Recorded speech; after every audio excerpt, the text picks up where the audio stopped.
السلام عليكم.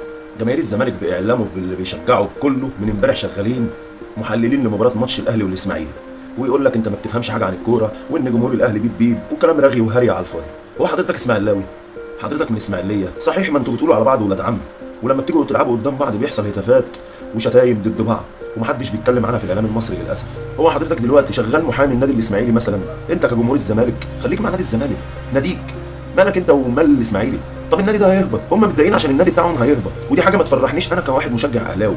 دي حاجه ما تفرحنيش ان نادي كبير زي نادي الاسماعيلي يهبط، وحاجه تزعلني جدا على فكره، واتكلمت قبل كده في كذا فيديو عن الموضوع ده. انت بقى كزملكاوي خليك مع ناديك، انت مالك يا تالت؟ انت دلوقتي بتنافس مع فيوتشر بحيث ان انت تاخد مركز كويس في الدوري ده، فعايز ايه؟ وقعدتوا تتريقوا وتقولوا الاهلي ومش الاهلي والمركز الثالث ومش الثالث وهيلعب في افريقيا كمان. اه يا حبيبي هلعب في افريقيا عشان انا كنت وصيف افريقيا، ده دليل كبير على انكم بيب بيب بجد.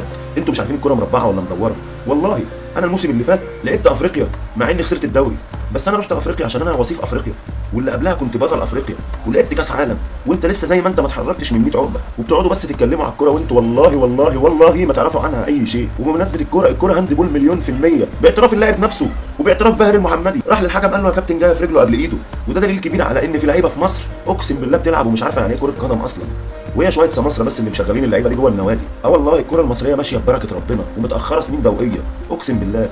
فانت كزملكاوي خليك مع النادي بتاعك، مالكش دعوه بالنادي الاهلي خالص، اي حاجه تخص النادي الاهلي خليك بعيد عنها عشان انا بعيد عن احلامك.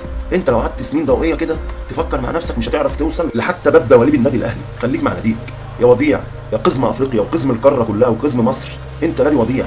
خليكم مع ناديكم، تكوا القرف وجعتوا دماغنا وصدعتونا، ويا ريتكم بتفهموا عشان نعرف نرد عليكم. انا مش عارف ارد عليكم اقول لكم ايه غير انكم شويه مجانين مخابيل مش عارفين اي حاجه، طالعين تقولوا اي كلام وبتهووا، والله مجانين اقسم بالله. جماهير الزمالك ده واعلامه عايزين يتحبسوا في مستشفى العباسيه، والله دمتم مضحوكه والله العظيم زهقنا لكم، يخرب بيوتكم ما بتزهقوش. واخيرا اهلاوي انا والفخر ليا. السلام عليكم.